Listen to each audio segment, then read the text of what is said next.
ngeen jéggal ma voix bi vidéo bi il fallait ma def ko ndax damaa xam ne li dignité wu Sénégal mi ngi ñu enterré quelque part mais wallaay Achim gëm naa ne bis bu yeewu waatoon ñu ne ko ak fi àdduna bi toll 2024 fi àdduna bi toll ci démocratie fi àdduna bi toll ci développement ñu ne dignité wu Sénégal que Sénégal dem na ci élection en l'an 2024 Amadou Ba mi nga xam ne amul programme amul discours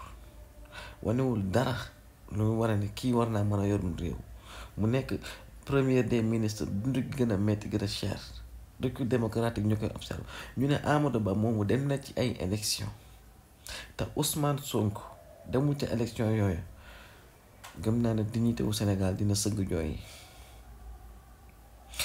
ñu ne ko Amadou Ba mii dem na ci élection yi te docteur Abdourahmane Diouf ak li mu am ci discours li mu am ci programme li mu wax ci réew mi ak ni ñu koy développé tere nañ ko mu dugg ci réew mi fu mu jaar ñu kale ko ba tax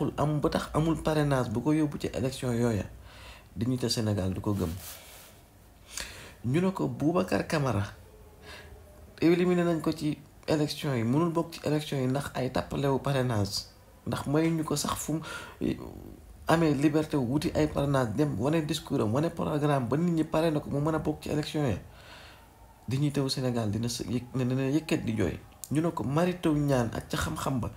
éliminé nañ ko ci ay élection Amadou Ba dem ca élection yooya dignité wu Sénégal du ko mës a gëm ku ci mel ne Habib Sy bokkul ca élection yooya te Amadou Ba bokk na ca élection ya dignité wu Sénégal du ko mës a gëm ñu ne dignité wu Sénégal en 2024 organisé nañ ay élection Thierno Alassane Sall Khalifa Sall Boubacar Camara Déthié Fall Cheikh Tidiane Dièye Serigne Mboup Pape Djibril Fall Alioune Mamadou Dia Cheikh Bamba Dièye Mamadou Lamine Camara ñii ñëpp demuñu ci ay élection ndax dañ leen éliminer ndax amuñu discours bu tax sénégalais yi parrainé leen wala ñu ne kale nañ leen ba mun ñoo dem wuti ay parrainage yu matal bañ mën a bokk ci élection yi gëm naa ne dignité wu Sénégal du ko gëm. Et pour respecter la parité ñu ne dignité wu Sénégal Amadou Ba dem na ci ay élection te ku mel ne Amsatou Sow Sidibé dañ ko éliminer ndax parrainage ku mel ne Mimi Touré dañ ko éliminer ndax parrainage wala El Wardini bokkuñu ci élection yooya dignité wu Sénégal du ko gëm. Même élection yu Amadou Ba bokk Pape Djibril Fall war na caa mën a bokk ak jeunes yu bëri ñu ci mel ne ñoom capitaine Dièye ak ñoom Bassirou Diomaye Faye ñoom ñëpp war na ñoo mën a ñoo gën a mérité Amadou Ba bokk ci élection ndax li ñu defal Sénégal te nekkuñu sax ay ci poste ministre yi Amadou Ba xaaju ko defal Sénégal liñ am ci discours am ko ci programme Amadou Ba doo amu ko kon de dignité wu Sénégal bu yeewu woon ñu ne ko ñii ma fi cité ñëpp dama bëggoon nañoo bokk ci élection 2024 ñu ne leen mënu leen a bokk parce que demuñu ci biir nit ñi askan bi parrainé wuñ leen wala éliminé leen ndax ay parrainage Amadou Ba mii Mbido Ba mii nga xam ne boobu ba léegi ñi ngi koy wommat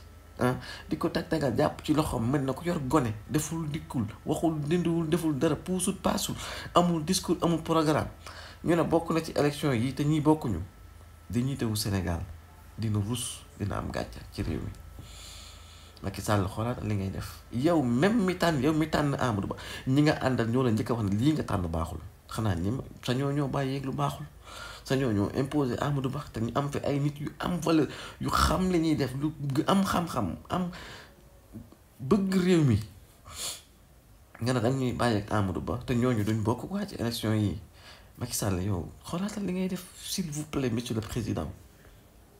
ñun ñoo la koy ñaan ci njëkk Amadou ce n'est pas le bon profil pour notre élection ci suñu nekkaat suñu président wu réew vraiment doy na boo ñu mënee dimbali rek nga bàyyi ñi ñu bokk ñu war a bokk monsieur le président fi ñu jëm baaxul de bu Amadou Ba nekkee président bi fi ñu jëm baaxul Sénégal man maa la koy wax.